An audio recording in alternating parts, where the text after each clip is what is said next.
अच्छा जी, तुसां एक मिसाल तो सुनी होनी है कि अजकल केड़ा बंदा कामयाब है। ये तो तुहानू सारिਆਂ ਨੂੰ पता है। एक चुकन वाला ते एक पालिश मारन वाला, ये दो ही बंदे कामयाब ने। तीजा जिहड़ा है ना वो नाकाम ही है। तो सानू भी बड़ी देर हो गई है, खपन डे असी वीडियो बना कदी कुछ कर, पर कामयाबी नहीं पी लभदी।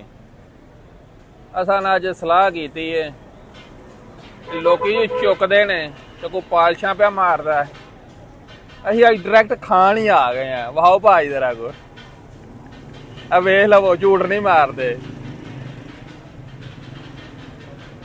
असीं डायरैक्ट अज खान ही आ गए। मैं चलो थोड़ी बारी तो कामयाबी लभेगी ना।